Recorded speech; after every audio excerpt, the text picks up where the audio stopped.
تو یہاں جو کچھ بھی آپ کریں گے، حتیٰ کہ جو آپ سوچیں گے، جو آپ دیکھیں گے، جو آپ نظریہ قائم کریں گے، جو آپ عقیدہ بنائیں گے، جس انداز سے آپ قدم اٹھائیں گے، جو لیں گے اور جو دیں گے، ہر چیز محفوظ ہے۔ اور موت کے بعد اللہ کل قیامت کے دن ہر چیز کو آپ کے سامنے پیش کر دے گا، اور اللہ حکم دے گا کہ کتاب آج اپنے اعمال نامے کو پڑھ لو، کفا بنفسک الیوم علیک حسیبا، آج کے دن تیرے حساب و کتاب کے لیے تیرا یہ اعمال نامہ ہی کافی ہے۔ وہ حیران ہوگا کہ یہ کیسا اعمال نامہ ہے، اس نے تو کوئی چیز نہیں چھوڑی، جو کچھ میں نے کیا یہاں لکھا ہوا ہے۔ اور ایک دن جو لکھا جاتا ہے اس کتاب کا ایک ورق مکمل ہونے کے بعد اسے الٹ دیا جاتا ہے اور دوسرا ورق سامنے آ جاتا ہے۔ آپ اپنے عمل سے، اپنے لین دین سے، اپنی بول چال سے، اپنی گفتار سے، اپنے کردار سے، اپنے اخلاق سے، اپنی سوچ اور فکر سے، اپنی نگاہوں سے، اپنی سماعتوں سے اس میں تحریر کرتے ہیں روزانہ، اور پھر اللہ اسے محفوظ کر دیتے ہیں اور اگلا ورق الٹ جاتا ہے۔ آپ کی زندگی کی ایک کتاب ہے، ایک دن آئے گا اس کا آخری ورق آپ کی زندگی کا آپ کے سامنے ہوگا اور آپ اس میں تحریر کر رہے ہوں گے اپنے اعمال نامے میں، اپنے اعمال سے، اور آپ کو خبر نہیں ہوگی کہ آج زندگی کا آخری دن ہے۔ اور جو کچھ آپ تحریر کریں گے وہ صفحہ آدھے میں رہے گا، مکمل ہوگا نہیں ہوگا۔ زندگی مکمل ہوگی تو اس کتاب کو بند کر دیا جائے گا اور آپ کے اعمال نامے میں اسے محفوظ کر دیا جائے گا۔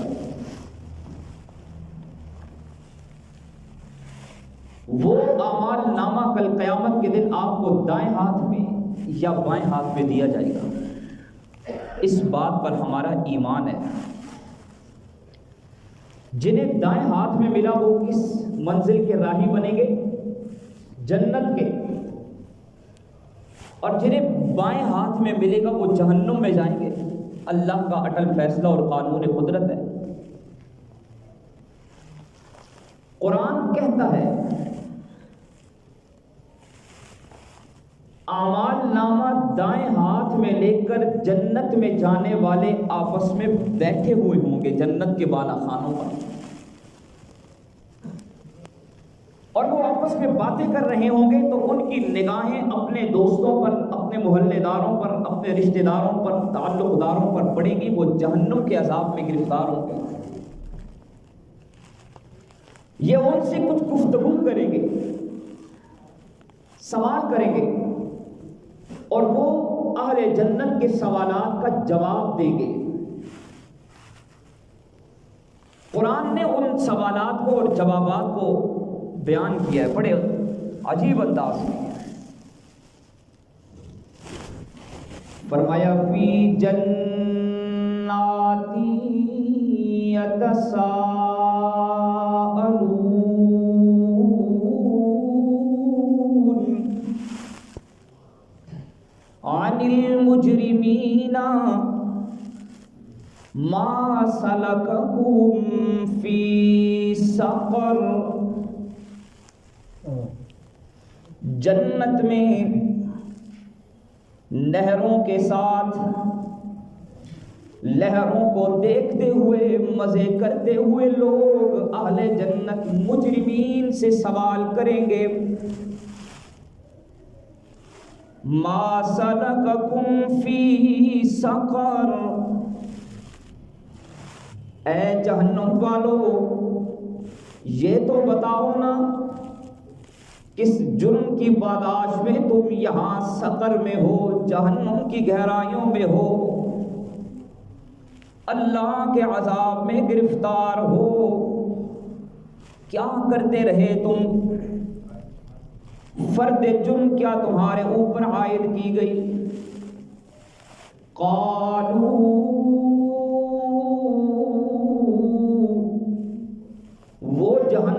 والے یہ جواب دیں گے جنت والوں کو. سنیے گا ذرا قرآن کیا کہتا ہے. پہلا جواب جہنم میں جانے کا سبب فرمایا لم نکو من المصلین،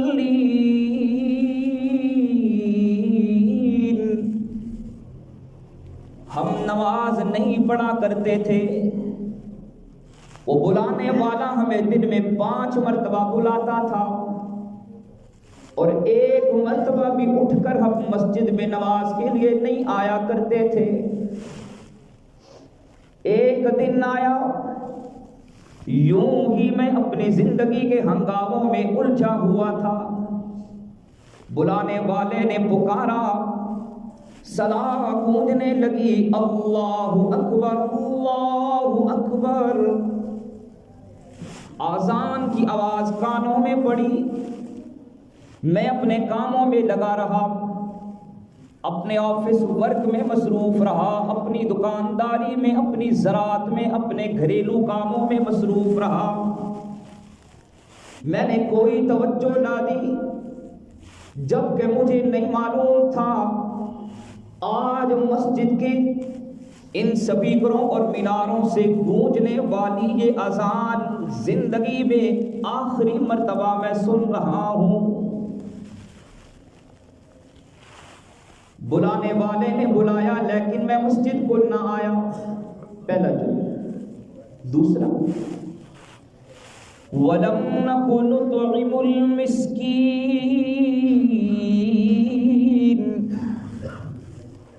ہم مسکینوں کو کھانا کھلانے کے قائل نہیں تھے.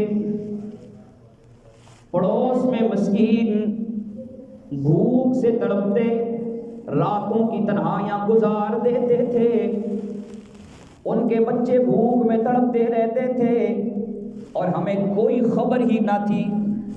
وَلَمْ نَكُ نُطْعِمُ الْمِسْكِينَ، ہم نے کبھی کھانا نہ کھلایا. وَكُنَّا نَخُوضُ مَعَ الْخَائِضِينَ،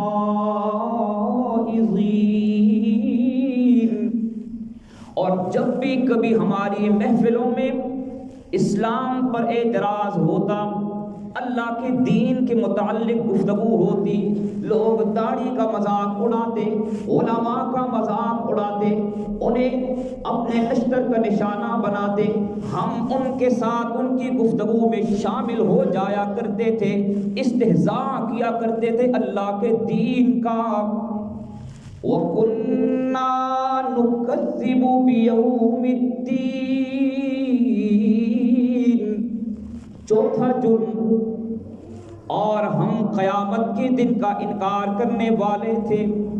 ہمارا یہ یقین تھا، ہمارا یہ کہنا تھا کہ جو کرنا ہے دنیا کی زندگی میں کر لو، موت کے بعد کوئی جہان نہیں ہے، کون پوچھنے والا ہے.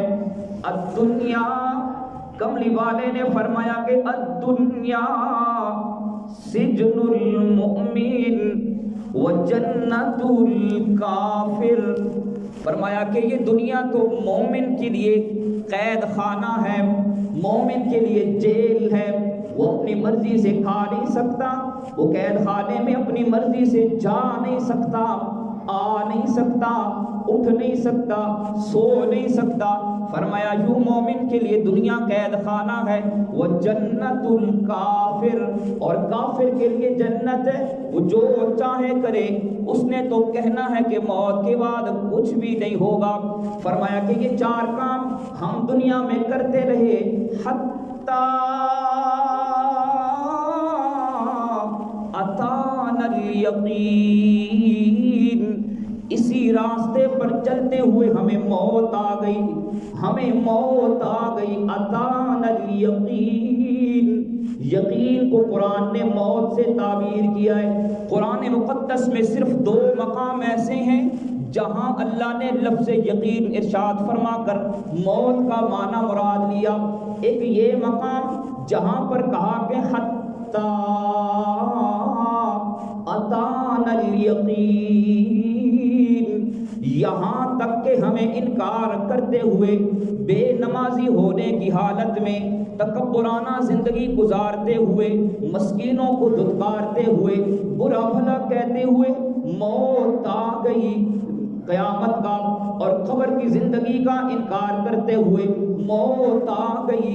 اور دوسرا مقام قرآن کا رب العالمین نے فرمایا وَلَقَدْ نَعْلَمُ أَنَّكَ يَضِيقُ صَدْرُكَ بِمَا يَقُولُونَ۔ اے میرے پاک پیغمبر، بہت اچھی طرح جانتے ہیں ہم، بڑی اچھی طرح ہمیں معلوم ہے کہ یہ جو کفار آپ کی دعوت دین کا مذاق اڑاتے ہیں، آپ انہیں جنت کی طرف بلاتے ہیں، وہ آپ کو مجنون کہتے ہیں، کبھی آپ کو ساحر کہتے ہیں، میرے پاک پیغمبر یہ جو آپ کا مذاق اڑاتے ہیں، ان کی الفاظ کے نشتر آپ کے دل کی دنیا کو بڑا ویران کر دیتے ہیں، آپ بہت غمگین ہوتے ہیں۔ انک یضیق صدرک، آپ کا دل بڑا تنگ ہوتا ہے، بما یقولون،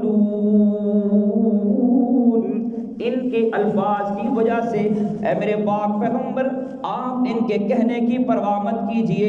وَاعْبُدْ رَبَّكَ فَسَبِّحْ بِحَمْدِ رَبِّكَ وَاعْبُدْ رَبَّكَ، اپنے رب کی عبادت کرتے چلے جائیے، حَتَّى أَتَانَا الْيَقِينُ، یہاں تک کہ اسی سفر میں آپ کی زندگی کا، دنیا کی زندگی کا اختتام ہو جائے۔ میرے بھائیوں، قرآن پکار پکار کے کہہ رہا ہے موت کے بعد ایک زندگی ہے، موت کے بعد ختم ہو جانا نہیں ہے۔ وہ دیکھو نا، مکہ کی دھرتی پر جہاں رحمت عالم صلی اللہ علیہ وسلم کی زندگی کا ایک طویل عرصہ گزرا ہے، مدینہ الرسول کے تو بڑے فضائل ہیں، مدنی زندگی تو چند سالوں پر محیط ہے، یہاں مکہ میں تو رحمت عالم صلی اللہ علیہ وسلم کا بچپن بھی گزرا، یہاں تو لڑکپن بھی گزرا، یہاں تو جوانی بھی گزری، یہاں تو آپ علیہ الصلوۃ والسلام کو نبوت بھی ملی ہے، یہاں نبوت کے بعد بھی آپ صلی اللہ علیہ وسلم 10 سال رہے ہیں، یہاں کے پہاڑوں پر حضور اکرم صلی اللہ علیہ وسلم نے بچپن میں بکریاں بھی چرائی ہیں، یہاں کے ذرے ذرے کو، یہاں کے چپے چپے کو، یہاں کے ایک ایک مقام کو امام الانبیاء صلی اللہ علیہ وسلم کی قدم بوسی کا شرف حاصل ہے۔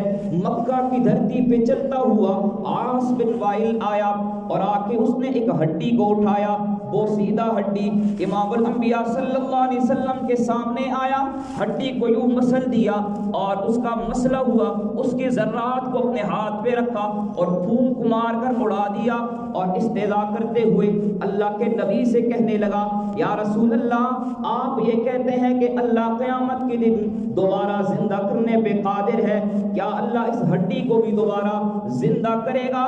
کیا اللہ اس ہڈی کو بھی دوبارہ زندہ کرے گا؟